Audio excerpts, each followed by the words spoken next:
gartee wallahi surprise na godha jechuudha. Hedduuta kana gaddisiisa jechuudha. Dirree Dhawaa dhiistee ati maaliif Jigjigaaf hin falmanne ati? Jigjigaan tan eenyuti?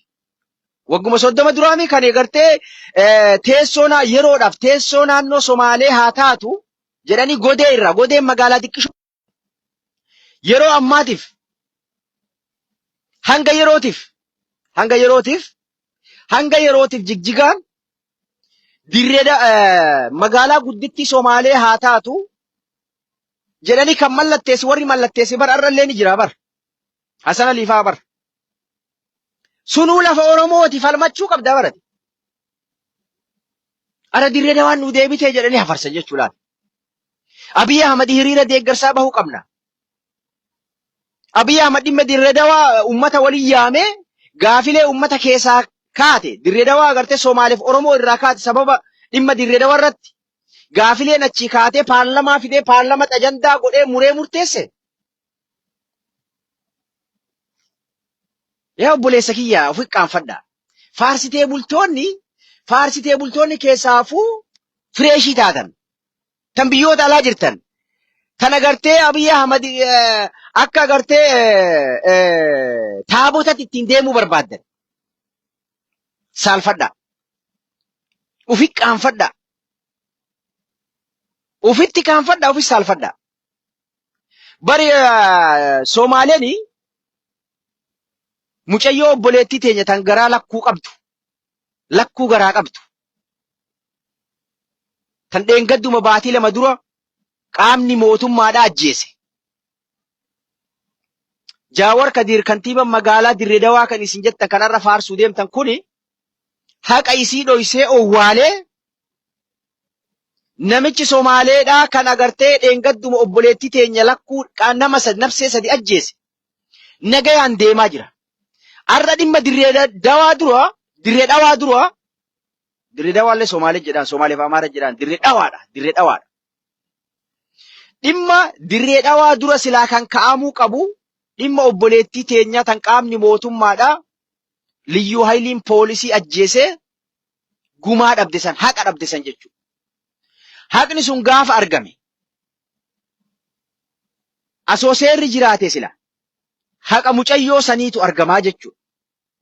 Seerri dhabamuun bilchiginnaanis ajandaadhaaf agartee dhugaa obboleettii teenyaa tana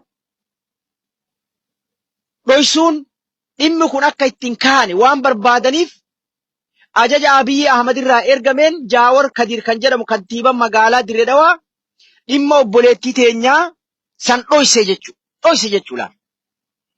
Lubbuun ilma namaa silaa vaaliyuu qabaachuutu irra ture jechuudha. Nafsee 3 bakka tokko dhabanii gumaa isii dhoorgatanii haqa isii dhoorganii namichi ajjeese osoo hin hidhamin osoo hin barbaadamin Dirree Dhawaa keessa nagayaan jiraata. Because Somaaleedha.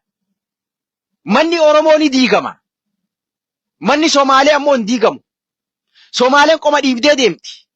Oromoon akka lammii lammaffaan mataa qabattee Dirree Dhawaa keessa deemti jechuudha. Baalee kana keessa jechuudha. Cinaaksan kana keessatti jechuudha. Cinaaksan keessatti maaltu ta'aa ture dheengadduma? Maaltu ta'aa jira? Liyyuu hayliitti bobbaasee Mustafeen arra ummata Oromoo Harargee fixaa jira jechuudha. Ummata Oromoo Harargee irraa buqqaasaa jira jechuudha. Namoota 200,000 oliif lakkaa'aman.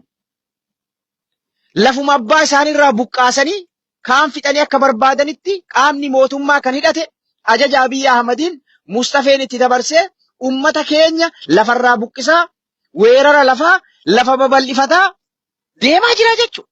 Faarsee bulaan arra kanarraan dubbatu. Maaliif garaa guuttatee jira waan agartee gooftan isaanii haasa'u qofa hojiirra oolcha. Obboleessa isaallee yoo ajjeesa ni ajjeefna deemi ajjeesa yoo kan jedhanii taate ajjeesuu qofa jechuudha faarsee bulaan. Kaadireen jechuudha. Garaa guuttachuudhaaf seenaan beekan namummaa hin qaban kabaja ilmaa obboleeyyan isaanii ummata Oromootiif hin qabdu. Farshoo hardhaatii fi jimaa hardhaa garaa guuttannaa wassalaam alaikum. Borlaaqanni kiyya maaliin jettu jechuudha. Kaadireen Baalee maal dalagaa jirti? Ergamaa gaarii ta'uudhaaf ummata keenya kaan buqqisaa lafa taan ammoo ummata Oromoo lafa Baalee walumaa galatti aanaa 16 akkuma yeroo hedduurra deddeebinee dubbannu Somaaleedhaaf kennitee jirti jechuudha. taan lafa qonnaa, lafa albuudaa akkuma viidiyoo amma dura reeftana dheengate ammuma daqiiqaa muraasa dura poosti godhe. United Emirates jechuun UAE Arabaaf gurgurtee kennitee jirti jechuudha. Dhageeffadhaa viidiyoo san jala gabbu'aa. Sheekotiin manzaraa akka sheekaa buttaa baan. Sheekotiin Baalee lafa Oromoo lafa Baalee tan Arabaaf gurguramte tana irraa quban qaban jechuudha. Wanti isaan laalan kooriidarii jedhanii magaalaa meekaappii dibanii fi billicii ifaa shiishaa dhadhaaban kana laalanii faarsan jechuudha. Akka isaan gaafii itti dhiyeessinee fi olomaawota gurguddaa VAT harka kaa'anii afaan qabsiisan jechuudha. Taan kaarimeetira 500 itti hiranii maanguddoota silaa uummata keessatti hawaasa keessatti dhageettii qaban lafa kennanii fi faayidaa xixiqqoo adda addaatiin sobanii afaan qabsiisan jechuudha. Arda liqii mootummaatu irra jira. Lafa Oromoo tan gurguramte, Arabaaf gurguramte, lafa Baalee tan Arabaaf gurguramte irra dubbachuu hin danda'an jechuudha. Lafa Baalee tan Somaaleedhaaf kennamte irra dubbachuu hin danda'an because liqaa Abiyyi Ahmadiitu irra jira jechuudha. Liqaa Abiyyi Ahmadiitu irra jira jechuudha. Sheer godhi meeti. Sheer godhaasi. Faarsitee bultootiin Baalee kan daaspooraa biyya alaa faayidaa isaanii malee borbadaa maal irraa argadha? Bar faarsitee bultoonni akka faarsitee bultoota Baalee kasaareen jiru. Inuma hin jirre wallaahi billaahi. Wanti isaan qaban hin jiru bar. Ta akkam kennaniifitu bar lafa qonnaa kaarimeetira 5 kennaniif. Tanaaf faarsiti bakka. Yeroo Baalee muramtu hin dubbatan. Somaaleedhaaf kennamtu hin dubbatan. Maaliifi lafa qonnaa hektaara 5 kennaniif jechuudha. Hektaara 5 kennaniifi afaan qabsiisan zip cal.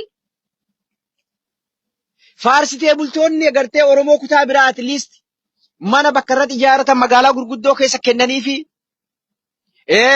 bakka adda addaatti agartee faayidaa adda addaatiif investimentii illee haala mijeessaniifi liqii baankii irraa dur gaafa kaasnan mootummaa guutuudhaa kennaniifi kanaatu irra jira. Kanaaf callisan. Tan amma agartee Baalee tuni keessaafuu naannawa gammoojjii kanaa dhufte tagarii agartee akkanumaan Abiyyi Ahmad kana akkuma taabotaa kana hixaana jala xaarsanii jaalala onni irraa qabaniif jechaaf deeggaran jechuudha. Taan hektaara 5 sobanii cala afaan qabsiisan because isaan agartee dhimmi uummataa dantaa isaaniitiin. Dhimma garaa isaanii malee dhimmi seenaa dantaa isaaniitiin. Dhimmi lafaas ilaalaa fedha. Ilaalcha barbaanne qabaannus siyaasaa garagaraa deeggarrus dhimma lafaa irra silaa tokko taane waloodhaan falmachuutu irra ture malee lafa Baalee daangaa Baalee san kan hayyoonni Oromoo gootawwan Baalee tiksanii lafee fi dhiigan tiksanii asiin gaan arda silaa lafa saniif dubbachuutu irra ture. Mootummaa yoo barbaadan isaa deeggaran. Mootummaa isaanii gaafa inni lafa muree kennu maaliif kennita? Lafti tun lafa teenya kennamuu hin qabu jedhanii mormuun dirqama irra ture jechuudha.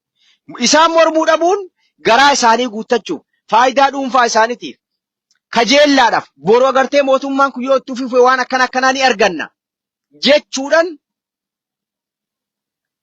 dhugaa uummata Oromoo afaan qabanii bira ta'an jechuudha. Waggaa 9 dura uummanni hawaasni Baalee gammoojjii kun Liyyu Hayiliin Somaalee yeroo adda adda buqqisaa turte nama 9,000 irraa haga 10,000 lakkaa'amu waggaa 10 dabran kana buqqaanii sharaa jala jiraatan jechuudha. Har'a namni irraa dubbatu hin jiru. Daaspooran biyyoota daaspooran madda walaabuu yeroo asii deemu takkaa dhaqee ilaalle uummata kana. Waa'ee hawaasa kanaan dubbatan.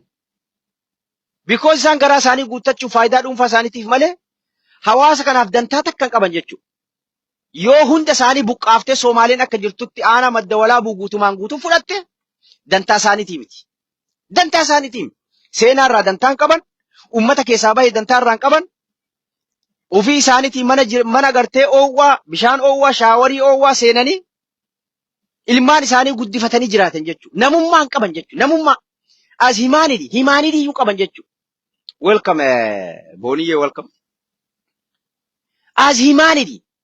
Faarsitee bultoonni akka Baalee keessaafuu aanaa madda walaabu I never seen. Kaadireen keessaalleen akkasuma jechuudha.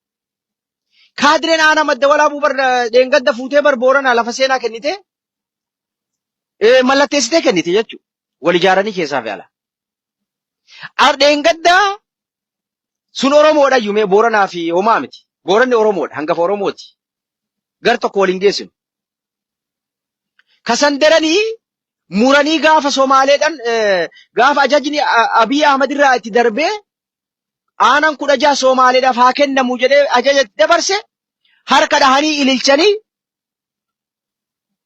faarii qopheessanii fi irratti hirmaatanii waliin baga gammaddanii jette laal kaadireen. Kaadireen fokkattuu wallaaltuu